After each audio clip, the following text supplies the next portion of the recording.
ایک بہت مشہور ڈاکٹر تھا، میں نے واقعہ کتاب میں پڑھا. مثال کے طور پہ اس کا نام ڈاکٹر احمد تھا. ساری زندگی اس نے بڑے آپریشن کیے، اس کا بڑا نام تھا. اب حکومت نے اعلان کیا کہ اس کو گولڈ میڈل دینا ہے، life time achievement award.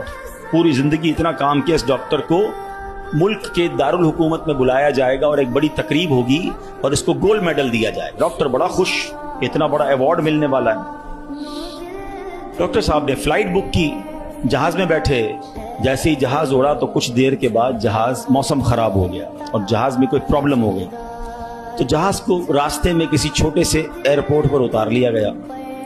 Doctor صاحب جہاز سے نکل کر عملے کے پاس جاتے ہیں کہ بھائی کب جہاز اڑے گا، میری تو وہاں بہت اہم تقریب ہے اور سارا پروگرام میرے لیے سجایا گیا ہے، میں چیف گیسٹ ہوں، مجھے گولڈ میڈل ملے گا، اب بتائیں دوبارہ جہاز کب اڑے گا. کہ سر چھوٹا سا ایئرپورٹ ہے، جہاز کا پرابلم بڑا ہے، اتنا جلدی ٹھیک نہیں ہوگا، آپ کو اگر پہنچنا ضروری ہے تو آپ کو ایک گاڑی لیں کرائے پر اور بائی کار چلے جائیں، آپ پہنچ جائیں گے اپنی تقریب سے پہلے. ڈاکٹر نے کہا یہ بھی آئیڈیا ٹھیک ہے، جہاز کے انتظار میں کہیں میرا پروگرام ہی مس نہ ہو جائے. ڈاکٹر صاحب نے گاڑی بک کی، رینٹ ا کار لی. جیسے ہی راستے میں گئے تو زبردست بارش، آندھی طوفان. اس اندھیرے میں، اس آندھی طوفان میں ڈاکٹر صاحب راستہ بھول گئے اور کسی مین ہائی وے سے نکل کر گاؤں کے روڈ پہ چڑھ گئے. بہت دیر تک راستے میں، اب بھوک بھی لگ رہی، کھانا بھی نہیں کھایا، اندھیرا گھپ، بارش ہو رہی ہے. اچانک ایک چھوٹا سا گاؤں میں گھر نظر آیا جس میں ایک بلب جل رہا تھا. ڈاکٹر صاحب نے کہا اب تو حالت ایسی ہو گئی، دروازہ کھٹکھٹایا. ایک بوڑھی عورت نے دروازہ کھولا. کب ماں جی کچھ کھانے پینے کو ملے گا، بہت بارش ہو رہی. کہا بیٹا اندر آ جاؤ. وہ اندر چلا گیا. ماں جی نے بڑی محبت سے اسے پانی بھی دیا، کچھ کھانے کو بھی دیا. تھوڑی سانس میں آئی تو ڈاکٹر نے دیکھا کہ برابر میں بستر پر ایک نوجوان لیٹا ہوا تھا. اب ماں جی یہ کون ہے؟ کہا بیٹا میرا بیٹا ہے. کیا ہو گیا اسے؟ کہا اس کو بہت بڑی بیماری ہے. ماں جی علاج کیوں نہیں کرواتی؟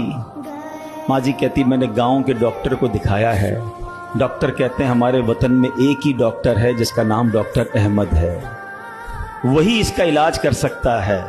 مگر بیٹا میں غریب ماں ہوں، میں اپنے بیٹے کو کہاں سے ڈاکٹر احمد کے پاس لے جاؤں؟ نہ پیسے ہیں نہ کرایہ ہے. بس روز اللہ سے دعا کرتی ہوں اے اللہ تو کارساز ہے، میرے بیٹے کو شفا دے دے یا ڈاکٹر احمد کے پاس پہنچا دے. ڈاکٹر احمد رونے لگا، کہتا ہے ماں جی میں ہی ڈاکٹر احمد ہوں اور اللہ نے مجھے تیرے گھر پہ بھیج دیا. جہاز کا خراب ہونا، چھوٹے ایئرپورٹ پر اترنا، رینٹ ا کار لینا، راستہ بھول جانا، کسی اور گھر پہ نہ رکنا، اسی جھونپڑی کے کنارے پر رکنا اور اس گھر میں جانا اور اس مریض کا علاج کرنا. اب بھی نہیں مانو گے؟ ان اللہ علی کل شیء قدیر، میرا رب جو چاہے وہ کرنے پر قادر. بس ہمارا بھروسہ ہل جاتا ہے. ہم سمجھتے ہیں دنیا والے ساتھ دیں گے، ہم سمجھتے ہیں دنیا والے مسئلہ، ارے دنیا والے تو دکھ ہی دکھ دیتے ہیں. اپنا پرابلم بتاؤ تو ہنستے ہیں، ہم سے کہتے فکر نہ کرو، دوسروں کو بتاتے ہیں دیکھو اس کا یہ مسئلہ ہے، یہ فلاں کام کے لیے آیا تھا، اتنی بڑی بڑی باتیں کرتا ہے، اس کا یہ مسئلہ ہے. ہمارے مسئلے کو انجوائے کرتی ہے دنیا، کون ساتھ دیتا ہے آج؟ مگر جو ہمارے عیبوں پر پردہ ڈالنے والا، جو ہمیں بچپن سے لے کر آج تک نوازنے والا، جو ہمارے گناہ ہونے کے باوجود ہمیں عطا کرنے والا ہے، وہ ہمارا رب کریم ہے. ارے جو ہماری ماں سے زیادہ ہمیں چاہنے والا ہے، ہم اسے کیوں نہیں پکارتے؟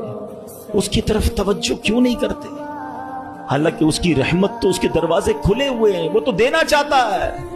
مگر کاش جو توجہ ریکوائرڈ ہے، جو دل سے دعا مانگنا ہے، وہ اللہ مجھے اور آپ کو نصیب فرما دے.